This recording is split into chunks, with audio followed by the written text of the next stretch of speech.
Pep Guardiola, the obsessive genius, the restless schemer, the unrelenting perfectionist. His 11th national title in 14 working seasons as a groundbreaking coach. 3 times a champion of Spain, 3 times a champion of Germany. ቃላት እስክስታ የሚወርዱለት ኮሜንታተሩ ድሩሪ የእግር ኳሱን ጠቢብ ለመጥራት አንደበቱ ላይ የመጡለትን ቅጽሎች ሁሉ ደረደረ። ያሳካቸውን ስኬቶች ሁሉ ዘርዝሮ ያ ድል የማድረግ አባዜ የተጠናወተው ሊቅ እረፍተ ቢሱ እቅድ አውጪ ያ አይረኬው ድል አድራጊ እያለ ከጠራው በኋላ ክብርና ታሪክ ያላቸውን የእግር ኳስ ክብረ ወሰኖች እየፈለገ የሰባበረ ብሎም አላልቅ ሲለው ይህ ሰውስ ክስተት ነው ብሎ ደመደመ። ሰውየው በዘመናዊ እግር ኳስ ላይ ያመጣውን አብዮት ዘርዝረው መጨረስ ያቃታቸው ብዙ ናቸው። ዘ አርት ኦፍ ፉትቦል ወር ብሎ ያስነበበው መጽሐፍ ባይኖርም በእርግጥም እሱ የእግር ኳሱ ሰንዙ ነው። የእግር ኳሱ ኮማንደር አገር ትሁንልኝ በሚላት ካታላን ውስጥ ቲኪታካ እያለ የባርሴሎና ጄኔራል ሆኖ ሲከሰት የዮሃን ክራይፍን ቶታል ፉትቦል ላቅ ወዳለ ማማ እየሰቀለው ነበር።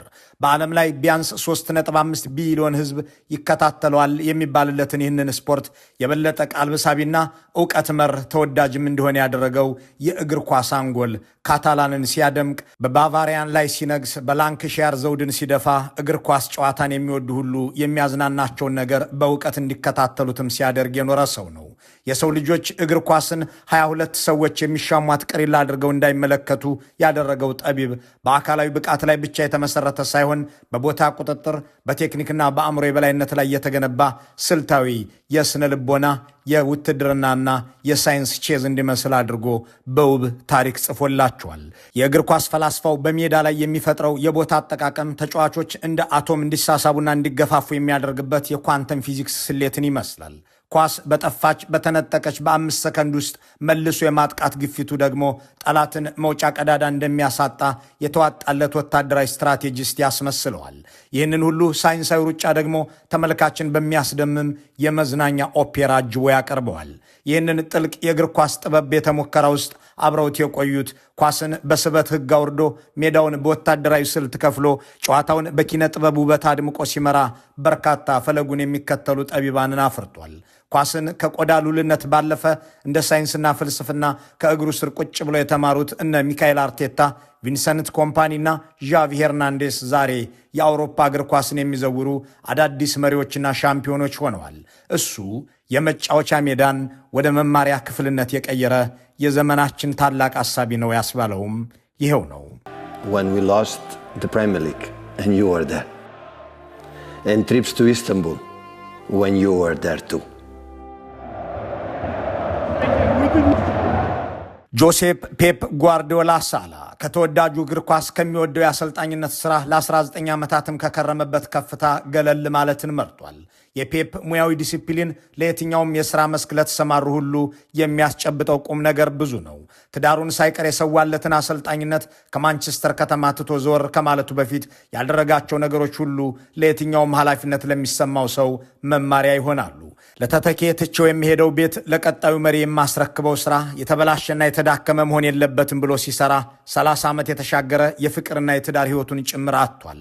ከ10 ዓመታት በፊት በእንግሊዝ ማንቸስተር ከተማ በደረሰ ወቅት ለመጀመሪያ ጊዜ በሰጠው መግለጫ ላይ ከትዳር ቀለበቱ ጋር ነበር። ከ10 ዓመት በኋላ ከማንቸስተር መውጣቱን በገለጸበት መግለጫ ላይ ያ የትዳር ቀለበቱም የለም።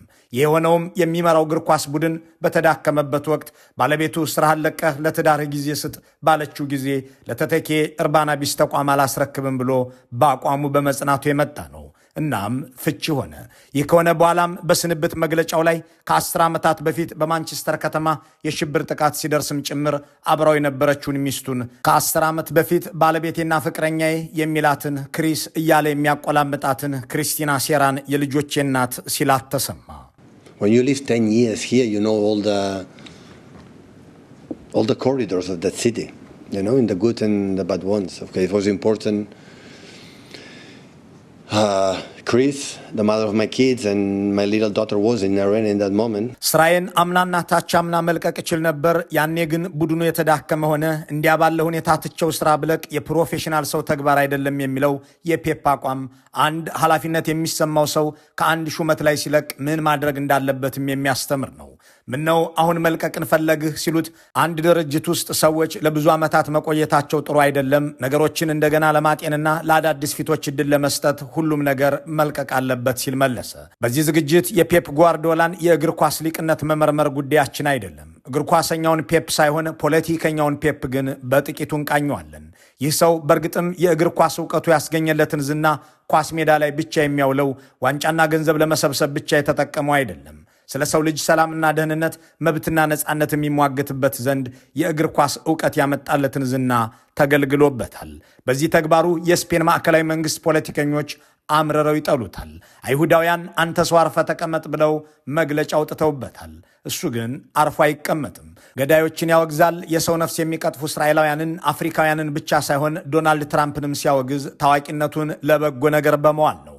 ስፖርት ያስገኘለትን ዝና አገር ትሁንልኝ ለሚላት ካታላን ሰልፍ ጠርቶ የካታላን ሪፐብሊክ የምትባል አገር ሊያዋልድ ጫፍ ደርሶ ነበር። ስለ ሰብአዊ ፍጡር ሲከራከር የእንግሊዝ መንገዶች ጎዳና ተዳዳሪዎችን ይዘው መታየት የለባቸውም እያለ ተደምጧል።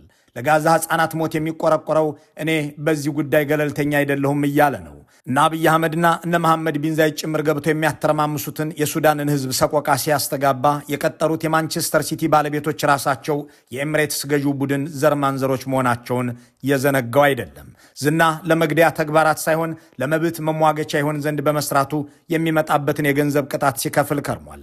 በአደባባይ ያንጸባረቀው ፖለቲካዊ አቋሙ ቤተሰቡ ላይ ጉዳት አስከትሏል። በፖለቲከኞች የተከፈተበት ስም ማጥፋት እግር ኳስ ውስጥ የገባው ለገንዘብ ብሎ ነው የሚል ብቻ አልሆነም። የሚነሱበትን ሁሉ በንቀት አልፏቸዋል። ይህ ተግባሩ ሁሉ ዝና ላላቸው ደግሞ የስፖርትን መድረክን እንዴት ባለ ድፍረት ለበጎ ተግባር ማዋል እንደሚቻል ያሳያልና ተሰናባቹን የእግር ኳስ አርበኛ በፖለቲካ ገጹ እንገልጠው ዘንድ ደቂቃዎችን እንጨምራለን። We have tried to reach an agreement 18 times and the answer has always been no.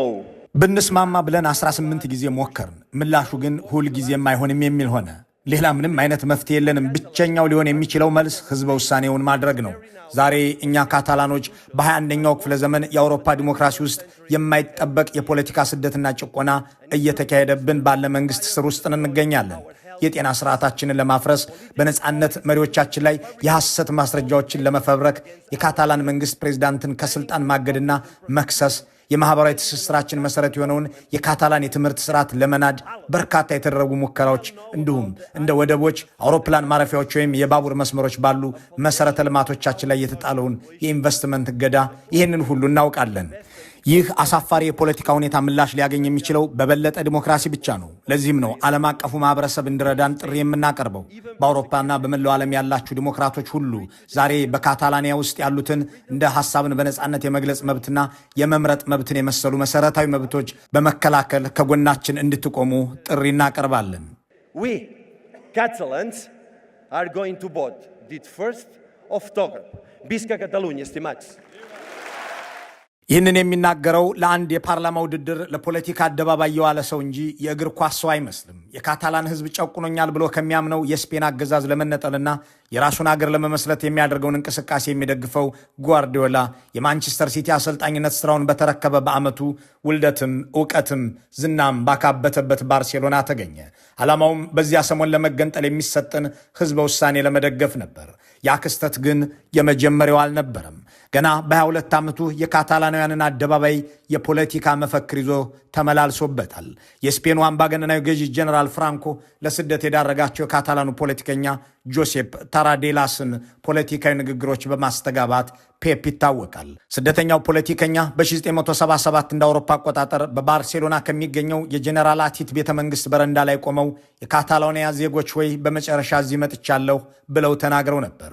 ወጣቱ ጋርዲዮላም ባርሴሎና በታሪኩ ለመጀመሪያ ጊዜ የአውሮፓ ዋንጫን አሸንፎ ሲገባ የካታላንን ባንዲራ በአንገቱ ላይ አስሮ በዚያው በረንዳ ላይ በመቆም ዋንጫውን ከአናቱ ላይ ከፍ አድርጎ ካታሎኒያ ሆይ ዋንጫው ይሄውላችሁ እዚህ መጥቷል አለ በማለት የስፖርቱን ድል ከፖለቲካዊ ቋንቋ ጋር አዋህዶታል።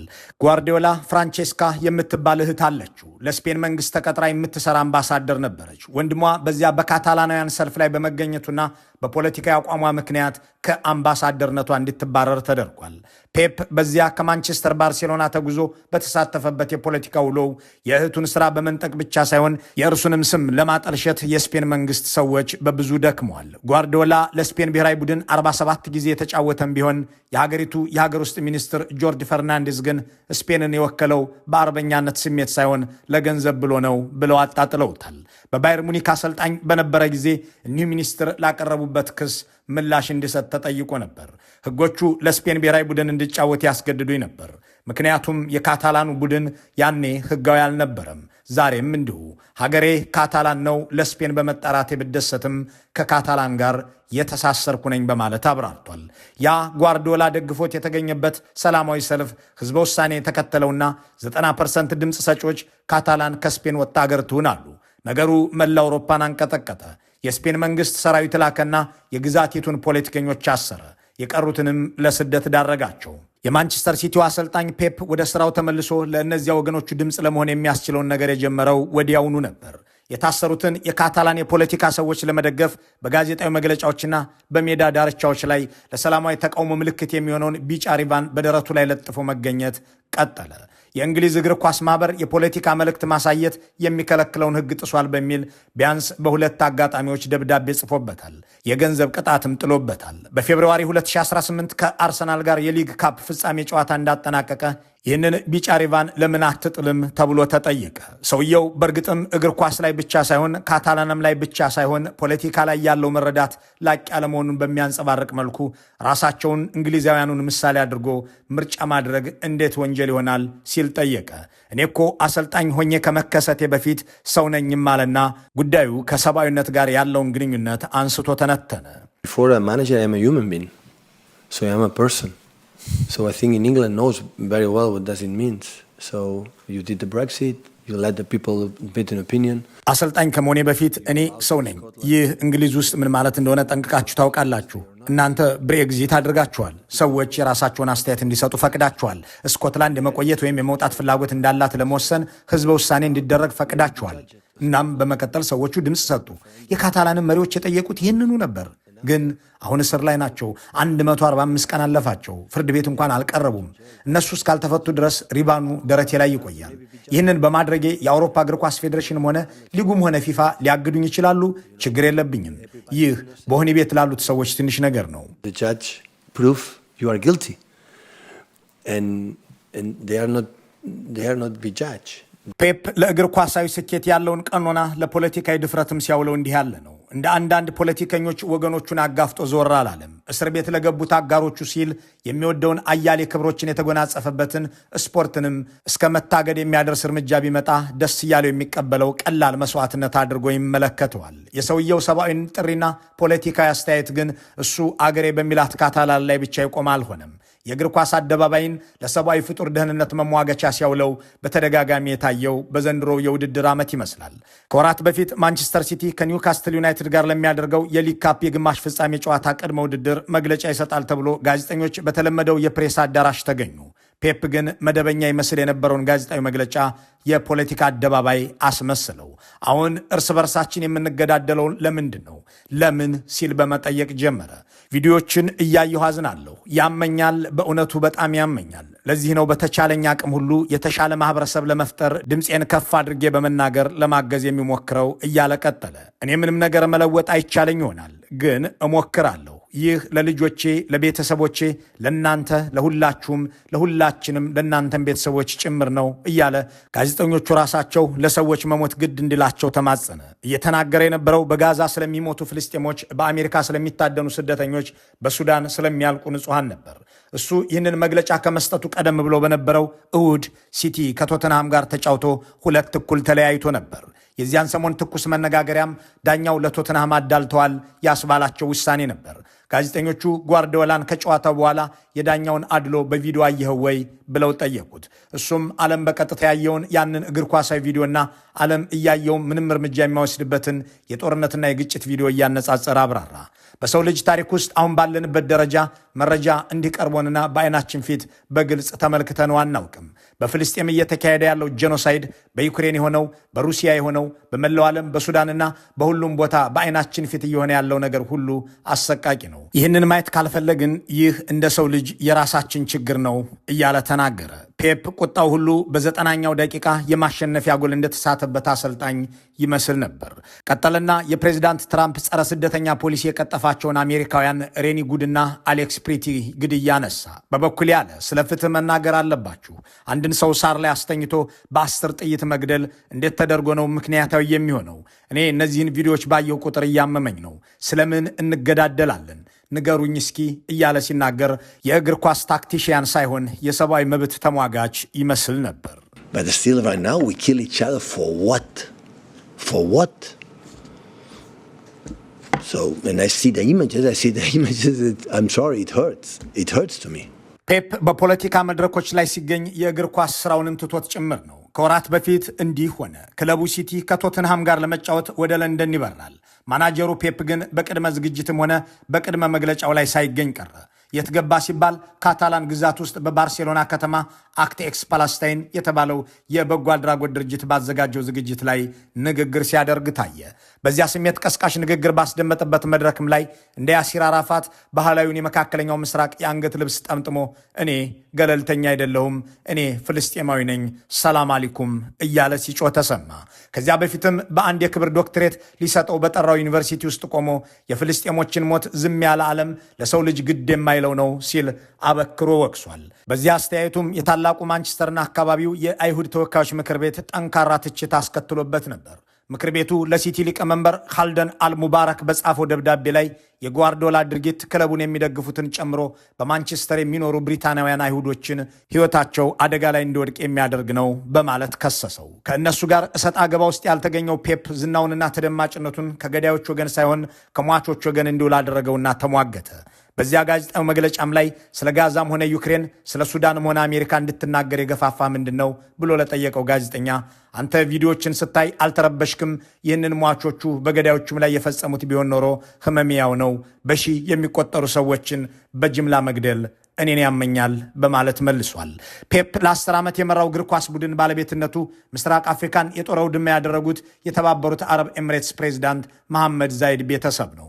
እነ ቢን ዛይድ ሀብትና ሰው አሰማርተው ስለሚያወድሟት ሱዳን ሲናገር ግን አላመነታም። በቀጣሪዎቹ የእንጀራ ገመድ ላይ ምርቅ እየነሰነሰ እንደሆነ የማያጣው ፔፕ እንዲህ ያለውን ነገር እየሰማሁ መኖር አልችልም ሲል ሱዳንን ድረሱላት አለ። በእንግሊዝ በነበረው የ10 ዓመት ቆይታ በበርካታ አጋጣሚዎች የኦፕን አርምስ አርማ ያለበትን ልብስ ለብሶ ይታይ ነበር። ይህ ቡድን እንደ አውሮፓውያን አቆጣጠር በ2015 ከጦርነት የሚሸሹ የሶሪያ ስደተኞችን ለመርዳት ለመጀመሪያ ጊዜ ወደ ግሪክ ሌስቦስ ደሴት የተጓዘ ቡድን ነው። ኦፕን አርምስ ይህንን እርምጃ የወሰደው የ2 ዓመቱ ሶሪያዊ ሕፃን አላን ኩርዲ አስከሬኑ በባህር ዳርቻ ላይ ተገኝቶ የሚታየው ምስል በዓለም ከተሰራጨ በኋላ ነው። ፔፕም ይህንን ከሚዲያ ከተመለከተ በኋላ የድርጅቱን ሰዎች አግኝቶ እገዛ ማድረጉንና ድምፅ ሆኖ መቀጠሉን ድርጅቱ ገልጿል። ይህ የእግር ኳስ ሊቅ፣ ይህ የሰብአዊ ፍጥሮች ድምፅ፣ ይህ አብሪ ኮከብ 20 ዋንጫዎችን ያገኘበትን 80 ተጫዋቾችን ያሰለጠነበትን ለ4 ተከታታይ ጊዜ ያልተቋረጠ የሊግ ሻምፒዮን በመሆን ባለ ሪከርድ የሆነበትን ለ10 ዓመታት ስሙን ከፍ አድርጎ ያገነነበትን የእግር ኳስ መድረክ ገደቡን ላላስቀመጠለት ጊዜ ያህል ሊለየው ወስኗል። ከኳስ ሜዳ ወደ ፓርላማ የሚወስድ መንፈስ ያለው የሚመስለው ይህ ሰው ፖለቲካዊ መልኩም ሰብአዊነትን ያዛመደ ነውና ቀጣዩ መደረሻው ከእግር ኳስ ወዲያ ሊሆን ይችላል። መልካሙን ሁሉ በመመኘት በዚሁ እንሰናበታለን።